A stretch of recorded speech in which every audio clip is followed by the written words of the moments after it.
Yeah, already we have learned about smart pointers in C++11. So for giving a demo on smart pointers, I have taken one class, that is rectangle, which we are already familiar with. And this class is having two data members, that is length and breadth, and a constructor is there. And I have written just one function, that is area, which will give area. Now I will use this rectangle object with the help of pointers, that is smart pointers. Inside the main function, we will see the first type of pointer, that is unique pointer, and this pointer can point on only one object. So I have to mention the data type of this one, that is rectangle, because these are template pointers. And also I will pass a object of rectangle, and I am giving length as 10 and breadth as 5. So this is a object created in heap because I am using new here. New will create an object of rectangle in heap, and that is given to this pointer, which is of type unique, and its template type, data type, is rectangle. Now over this pointer I can call the function, that is ptr area. Instead of normally creating an object of a rectangle with the help of its pointer, we are taking the help of unique pointer, but still we can use it just like a normal pointer. Ptr caps area will display the area of a rectangle. It will call the function. Let us run and see this one. I got the result as 50, so area is 50.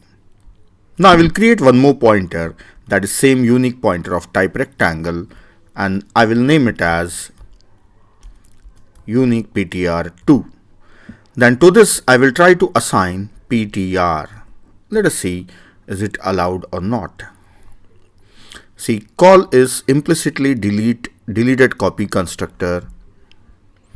Call to implicitly deleted copy constructor of unique pointer. So you cannot initialize another pointer to this one. Let us take it like this. So still not allowed. So I'll just declare it. Then I will say ptr2 assign move ptr. So now what happens is, to the same object rectangle with 10, 5, where ptr was pointing, now ptr2 will be pointing, ptr will be removed from there. So like this. So it means on this object of rectangle only one pointer is allowed. This object cannot be shared. Only one pointer is allowed on this one. Now let us try to print ptr2 area. Let us see what area I'll get. Now ptr2 is pointing on that ptr. So again I got the answer as 50. Earlier using ptr I have displayed. Now I have displayed the area using ptr2. Let us try to print it again using ptr. That is our first pointer, ptr caps area. Let us see what happens. It will print 52 times, then it causes error. It cannot multiply length and breadth because this object has become null. See, in this line there is an error in this line because ptr is not pointing on any valid object. So that's how it proves that there is a single pointer pointing on this rectangle object. So this is a unique pointer. Now let me show you how we can use a shade pointer. Using shade pointer, we can have multiple pointers on the same object. So I will change this to shade pointer, and here also I will call it as shade pointer. And instead of move, I will directly assign this one. Now you can see that both the pointers will be pointing on the same object, and for ptr2 also I'll get the same area, and ptr also I'll get the same area. So I got 50 and 50.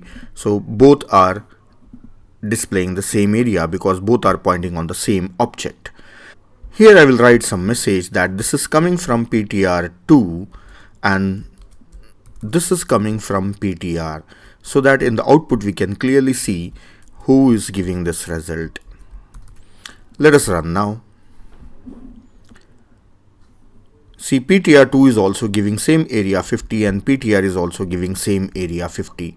So both are pointing on the same object. There is one more function available in the pointers, that is shade pointers, that is ptr dot use count.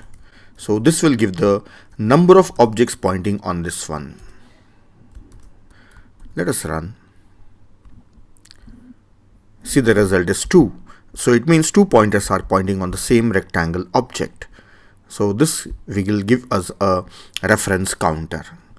So that's all about shade pointer. So it is suggested that you use a shade pointer or a unique pointer instead of using normal pointers. The benefit is that this will not cause memory leak. It is just like garbage collection. So it's not directly a garbage collection. So a tricky way to achieve garbage collection in C++ programming.